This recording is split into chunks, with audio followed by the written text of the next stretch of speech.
The cornerstone of this arch was laid in 1890 in accordance with the ancient rites of Masonry and in full Masonic ritual. Presiding at the dedication ceremony for the arch were 10 officers of the Grand Lodge of Masons. You know, the Masons, one of those repugnant secret societies Kennedy warned us about.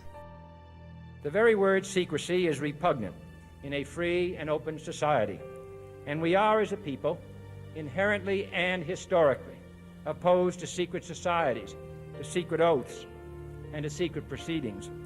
In 2000, the New York City Parks Department embarked on an extensive restoration of the arch.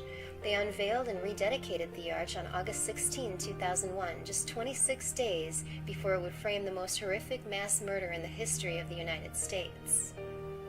The arch has 2 inscriptions on it. One is a George Washington quote that ends in the words, "The event is in the hand of God." Washington was talking about the creation of the Constitution when he supposedly said this.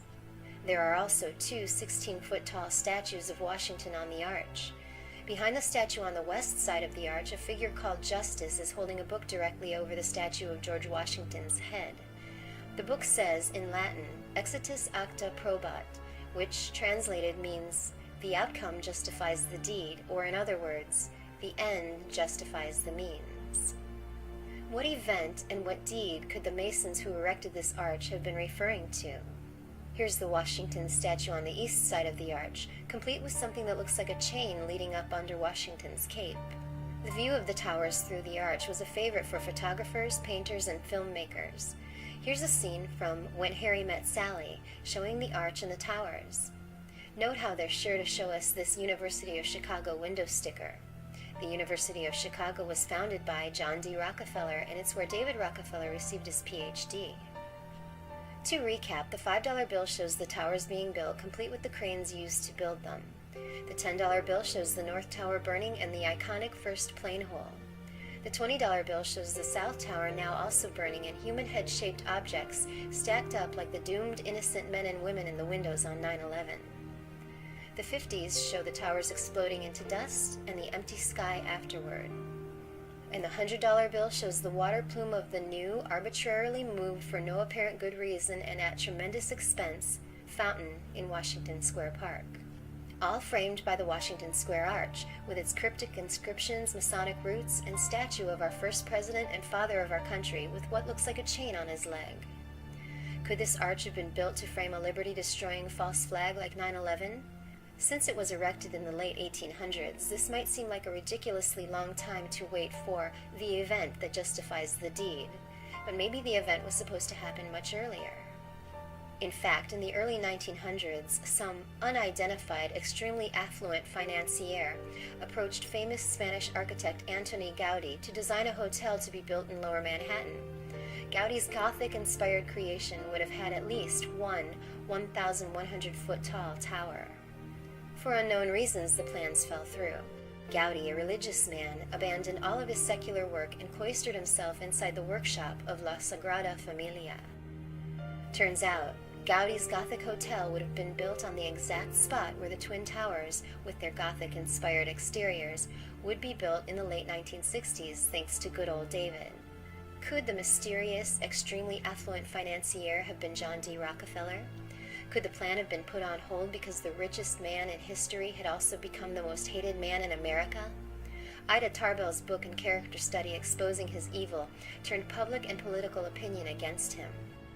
The 1914 Ludlow Massacre didn't help the Rockefeller name either. John D. Rockefeller spent much of the last 30 years of his life in hiding.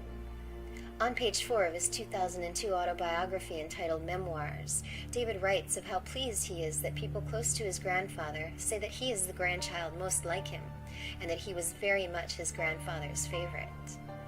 What's with the Rockefeller family's apparent desire to make sure that a Gothic building went up on that spot in Lower Manhattan? Well, short of a confession, we can only speculate, but the Goths were basically a Germanic people who, in the 3rd to the 6th century, basically went around ravaging, pillaging, and plundering much of Europe.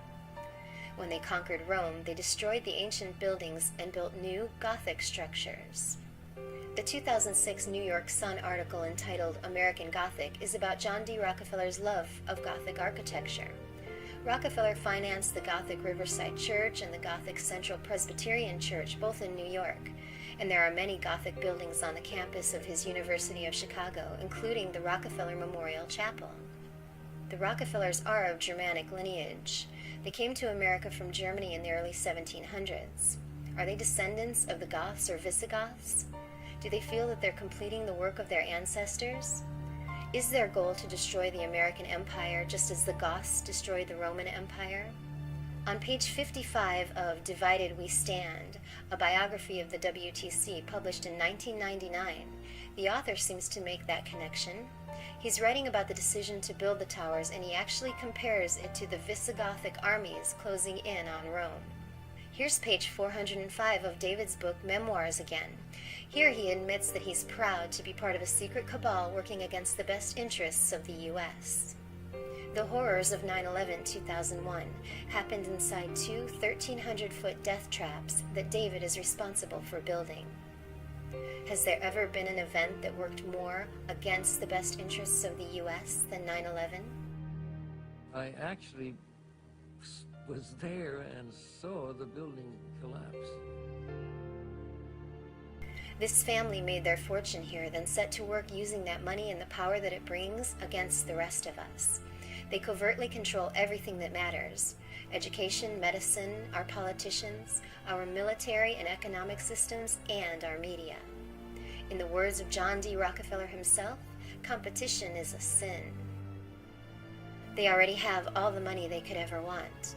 Now they want complete control of the rest of us.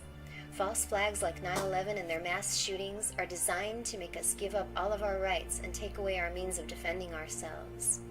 Every incident is a step toward their plans for world government, with themselves and their cronies running things.